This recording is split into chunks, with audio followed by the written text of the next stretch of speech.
السلام علیکم ناظرین، میں آپ کا اپنا میزبان زبیر راجپوت۔ ہمارے ساتھ 28 سالہ مریم نامی بہن موجود ہے جن کا تعلق ضلع قصور سے ہے۔ ان کی ارینج میرج کی جاتی ہے اور ان کے خاوند انہی کے گھر میں گھر جوائی بن کر رہتے ہیں۔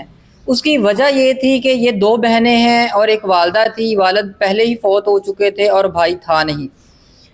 ان کے ساتھ ان کے شوہر کا رویہ کیسا تھا اور ان کا جو گھر بیچ کے وہ کھا جاتا ہے اور اس کے بعد ان کے ساتھ کیا ہوتا ہے، یہ ساری سٹوری انہی سے جانتے ہیں اور یہ آج کل کس حال میں ہے، گزارا کیسے کر رہی ہیں، ان سے بات کرتے ہیں۔ السلام علیکم۔ وعلیکم السلام۔ جی بہن، بتائیے گا کہ آپ نے بتایا آپ کی شادی ہوئی تو آپ کے شوہر گھر جوائی آپ کے پاس ہی رہتے تھے، کیا وجہ تھی؟ اپنا گھر نہیں تھا ان کا؟ میرا نام مریم ہے، میری 28 سال ایج ہے۔ ہم 2 بہنیں تھیں اور والد کا انتقال ہو چکا تھا، تو میری والدہ نے نا پہلے بڑی بہن کی شادی کر دی، اس کے بعد میری شادی کر دی۔ جب میری شادی کر دی تو بالکل تنہا ہوگی وہ، تو انہوں نے سوچا کہ میرا تو کوئی بیٹا ہی نہیں ہے، تو پھر میرے ساتھ انہوں نے مشورہ کیا کہ آپ ایسا کرو کہ اپنے شوہر سے بات کرو، اس کو مناؤ، منا کے تو گھر لے آؤ، تو یہ لوگ گھر بھی تو آپ لوگوں کا ہی ہے، تو یہاں میرے ساتھ رہو، مجھے سہارا مل جائے گا۔ تو وہ شوہر کو ساتھ میں نے بات کی ہے، ان کو منایا، منا کے تو گھر لے آئی ہوں۔ تو وہ تھوڑا ٹائم رہا، بہت اچھی زندگی گزری تھی، ان کا کام بھی چل رہا تھا، دل لگا کے کام بھی کر رہا تھا۔ اور پھر اس کے ذہن میں پتہ نہیں کیا رشتہ داروں نے بات ڈالی یا اس کے خود ذہن میں آئی کہ گھر تو انہیں کا ہی ہے، ایسا نہ ہو کہ بڑی بہن یہ گھر کھا جائے یا اس کا شوہر کھا جائے۔ تو میں کہتا ہوں کہ میں اتنے ٹائم سے اب رہ رہا ہوں، 2-3 سال سے آپ کے گھر میں ہوں، تو اب ایسا کریں کہ آپ یہ گھر جو ہے نا میرے نام لگا دیں۔ وہ ڈیمانڈ کرنا شروع کر دیا، تنگ کرنا شروع کر دیا۔ تو پہلے تو میری والدہ نہیں مانی، کہتی کہ دونوں بیٹیوں کا گھر ہے، تو یہ چھوڑ کے چلے گئے ہیں۔ پھر ان کافی ٹائم باہر رہے ہیں، پھر ان کو منایا، منا کے لے کے آئے ہیں، پھر گھر جو ہے ان کے نام کر دیے۔ پھر کافی ٹائم آپ مجبور ہو گئے نا، کوئی آپ کو حل نظر نہیں آیا؟ ہاں، تو میری بہن نے بھی کہا کہ کوئی نہیں، چلو ہمارا بھائی تو کوئی ہے نہیں ہے گھر میں، کوئی آسرا نہیں ہے، تو چلو ہماری امی کو بھی آسرا ملتا رہے گا، تو کوئی بات نہیں، آپ لگا دیں نام۔ تو پھر اس کے بعد ان کے نام لگا دیا۔ پھر کافی 2-3 سال بہت اچھے گزرے ہیں، ٹھیک ٹھاک، کام پہ جانا، کام گھر بھی میری ماں کو اپنی ماں سمجھنا۔ پھر آہستہ آہستہ نا انہوں نے کہا کہ نہیں، یہاں پہ کام صحیح نہیں ہے یا مزدوری وغیرہ صحیح نہیں ملتی، ایسا کرتے ہیں شہر چلے جاتے ہیں گھر بیچ کے۔ تو میری والدہ کو منایا، منا کے تو پھر گھر سیل کر کون سے شہر جانے کا بولو؟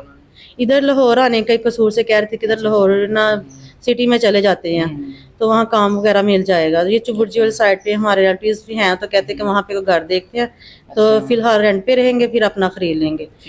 تو وہ ہمیں رینٹ پہ گھر لے کے دیا، تو اس کے بعد یہ ہوا ہے کہ خود جو گھر کے پیسے تھے سارے کھا پی کے تو پھر بعد میں کہتا نہیں، جب گھر بیچا ہے تو پھر لاہور شفٹ ہوئے آپ؟ ہاں، لاہور آ گئے، لاہور آ کے ادھر رینٹ پہ گھر لیا۔ اچھا، اور آپ کی والدہ اور دوسری بہن؟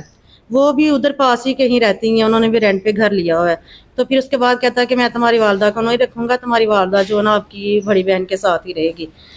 تو میں نے پھر اپنی والدہ کو، اپنی بہن کو کہہ کہ میں شرم بھی آتی تھی کہ وہ کہے کہ گھر بھی ان کے نام کر دیا ہے اور یہ والدہ کو بھی میرے پاس بھیج رہے ہیں۔ تو میں نے کہا کہ ہمارے بھی حالات اچھے نہیں، جیسے وقت اچھا گزرے گا تو حالات بہتر ہوں گے تو ہم امی کو نا واپس لے آئیں گے۔ تو والدہ کو بڑی بہن کی طرف جو ہے نا چھوڑا ہوا۔ تو پھر یہ تھوڑا ٹائم گزرا تو کہتا میں نے تو پیسے سارے کھا کھو لیا، میرے پاس تو کچھ بھی نہیں ہے، تو تم ایسا کرو کہ کام پہ جایا کرو، تم گھروں میں کام کیا کرو، تھوڑا میں کماتا ہوں تو پھر نظام چل جائے گا۔ نہیں تو آپ نے پوچھا نہیں کہ لاکھوں روپے تھے گھر جو سیل کیا، وہ پیسے کدھر گئے؟ تو انہوں نے تو یہی بولا نا کہ میں کاروبار کر رہا ہوں۔ کچھ بھی نہیں، وہ بس جوا بازی پہ شام کو نکلنا، آدھی دیر رات گھر نہیں آنا، جوا بازی کھیلتی رہنے، پیسوں کو پتہ عیاشی میں اڑا دی، عیش میں اڑا دیے۔ پھر بعد میں مجھے کہنا شروع ہو گیا کہ یہ بل نہیں دیے جا رہے، کرایہ نہیں دیا جا رہا، گھر کی 100 ضرورت کی چیزیں ہیں، گھر میں پنکھا نہیں، کوئی چارپائیاں نہیں بیٹھنے والی، سب کچھ جو ہے ایسے تھوڑا تھوڑا کے بیچ دیا، کھا لیا نے کے چکر میں کہ لالچ دے دے کہ یہ کر لیں گے، وہ کر لیں گے۔ اب سب مطلب جب اینڈ ہو گیا تو پھر گھر کا سامان بیچنا شروع کر دیا؟ ہاں، سامان بیچ دیا۔ گھر میں ایک پنکھا نہیں کہ بچوں کو لے کے جو ہے نا آرام سے پنکھے کے نیچے لیٹ کے تو ان کو بیٹھ جاؤں۔ تو اب 2 گھروں میں کام کرتی ہوں تو وہ بہت مشکل سے گھر کا ہی کرایہ پورا ہوتا ہے۔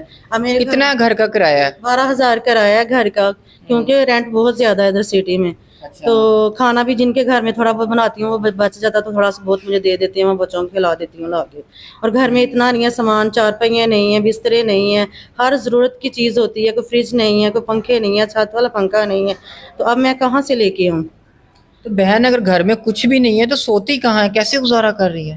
بس ایسے ہی فرش پہ بس دھو لیتی ہوں، بچوں کو لٹا لیتی ہوں، یا چھت پہ چلے جاتے ہیں, چھت پہ رات کو سو جاتے ہیں, تو کام پہ چلے جاتی ہوں, بچوں کو تھوڑی دیر بہن کی طرف جا کے تھوڑی دیر چھوڑ آتی ہوں. بس اس طرح نظام چل رہا ہے, بہت مشکل حالات ہیں. اچھا خاوند کہاں گئے ہیں چھوڑ کے آپ کے؟ خاوند چلے گئے ہیں, خاوند کا کچھ پتہ ہی نہیں ہے. کتنا عرصہ ہو گیا آپ کو چھوڑ کے جا چکے؟ وہ ہو گیا ہے تقریباً 5-6 ماہ ہو گئے ان کو گئے ہوئے ہیں. اچھا کوئی فون کوئی رابطہ کوئی معاملات؟ کوئی بھی نہیں ہے. یہ میرا بیٹا 3 ماہ کا ہے اور میرا بڑا آپریشن ہوتا ہے, میری بھاجی نے سارا خرچہ کیا, انہوں نے اٹھایا, وہ ہاسپٹل لے کے گئے ہیں, انہوں نے سنبھالا ہے سارا.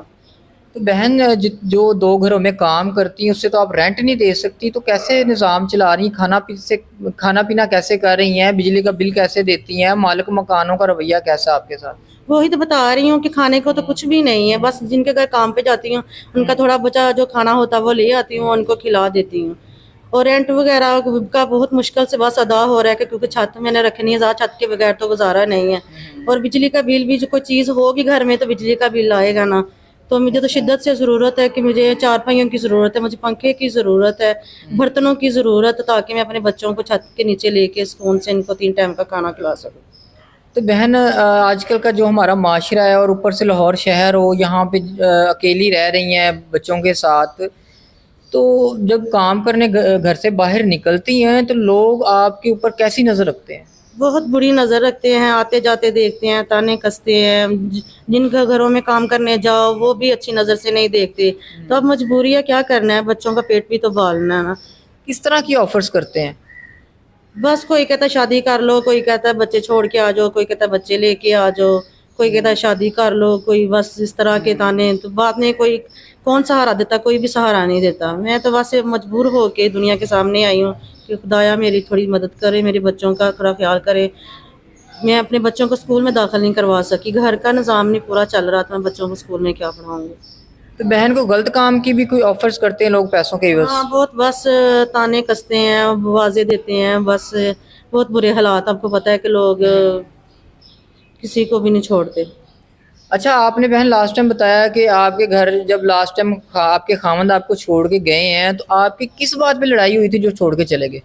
وہ بس یہی کہتا تھا جہاں سے مرضی کما کے لے کے آؤ, تمہارا کام ہے, تم نے جیسا بھی کام کرنا ہے, یہ تمہارا مسئلہ ہے, تم جاؤ تو کمائی کر کے لے کے آؤ, میں جو ہے نا میں گھر میں رہوں گا, میرے سے نہیں ہوتا. تو خود صبح اس نے نکلنا ہے, رات گئے تک اس نے واپس آنا ہے, جوا کھیلنا ہے, جو پیسے تھے وہ اڑاڑ ہو آیا, تو آ کے پھر مانگے گا کھانا دو یہ وہ, بس پھر اسی باتوں پہ لڑائیاں شروع ہوگی کہ میں وہ غلط کام کی ڈیمانڈ کرتے تھے؟ بس وہ ان کا مطلب تو یہی تھا نا کہ جاؤ جہاں سے مرضی کما کے لا کے آؤ, تمہارا مسئلہ ہے. تو ظاہر میرے تو بچے ہیں, میں ماں ہوں, میں نے تو پھر ظاہر کچھ نہ کچھ تو ان کا سوچنا ہے. تو اچھا بہن بتائیے گا کہ خامن چھوڑ کے جا چکا ہے, 6-7 ماہ ہو چکے ہیں, 2 بچے ہیں, ایک ماشاءاللہ آپ نے بتایا کہ 7-8 سال کی بیٹی ہے, ایک بیٹا آپ کے گود میں ہے, اور خود ابھی ینگ ہے, جوان ہے, 27-28 سال آپ کی ایج ہے. تو بہن مستقبل کے بارے میں کیا سوچا ہے, کیسے گزارا ہوگا, کیسے اکیلی عورت گزارا کرے گی؟ بس یہی سوچ رہے ہیں, جو وقت ابھی تو میں چھوڑ کے چلا گیا اس کا کوئی پتہ نہیں ہے. بہن اگر آنا ہوتا تو چھوڑ کے کیوں جاتا؟ ہاں یہ بھی ہے, یہ حالات سے تنگ آ کر کے میرے سے کمایا نہیں جاتا, میرے سے گھر کا نظام نہیں چلتا, تو چلا گیا. ہو سکتا ہے دیکھیے کہ حالات بہتر ہوئے تو واپس آ جائے, اگر نہیں آتا تو زبردستی تھوڑی ہے. جو بہن جب گھر میں کمانے والا ہی نہیں ہے تو حالات بہتر کیسے ہوں گے؟ ہاں یہ تو ہے, اب کیا کر سکتے ہیں. اب اچھا بہن مجھے یہ بتائیے گا کہ آپ کی ویڈیو پورے دنیا میں دیکھی جا رہی ہے, اوورسیز پاکستانی بھی دیکھ رہے ہیں, یورپ ممالک میں, دبئی, سعودیہ وغیرہ میں دیکھی جا رہی ہے, اور ہمارے اوورسیز پاکستانی بھائی بڑے اچھے جو ہے نا لوگوں کی ہیلپ کرتے ہیں ہماری ویڈیوز دیکھ کے, اور ہم سے رابطہ بھی لوگ کرتے ہیں. تو اگر کوئی ایسا اوورسیز پاکستانی بھائی جو آپ سے شادی کی خواہش رکھے, کہے کہ میں ساری ذمہ داری اٹھاتا ہوں, بچوں کی بھی اٹھاتا ہوں, آپ کو گھر لے کے دیتا ہوں, آپ کی سارے اخراجات اٹھاتا ہوں, آپ کا جو قرضہ سر پہ چڑھ چکا ہے وہ آپ کو اتارتا ہوں, تو اگر وہ ڈیمانڈ کرے جی میں شادی کرنا چاہتا ہوں, تو اس بارے میں آپ کیا کہتی ہیں؟ ہاں ظاہر ہے, پھر مجھے تو کچھ سوچنا پڑے گا. اگر کسی کی وجہ سے میرے بچوں کا مستقبل سنور رہا ہے, مجھے 3 ٹائم کا کھانا مل رہا ہے, عزت مل رہی ہے, تو پھر ایک عورت کو اور کیا چاہیے. ٹھیک, مطلب آپ ایگری ہیں اس چیز پہ؟ ہاں ظاہر ہے, میں ماں تو بچوں کے لیے کچھ بھی کر سکتی ہیں نا. ٹھیک ہو. تو جی ناظرین, آپ نے 28 سالہ مریم بہن کی ساری کہانی سن لی ہے. مجبور ہے, خاوند چھوڑ کے جا چکا ہے, بھائی ہے نہیں, رشتہ دار ساتھ دینے کو تیار نہیں. تو ناظرین اسکرین پہ ان کا نمبر چل رہا ہوگا، اس نمبر پہ آپ ان سے رابطہ کر سکتے ہیں اور ان کی ہیلپ کر سکتے ہیں۔ تو ناظرین اسی بات کے ساتھ اپنے میزبان کو اجازت دیجیے گا۔ اللہ نگہبان۔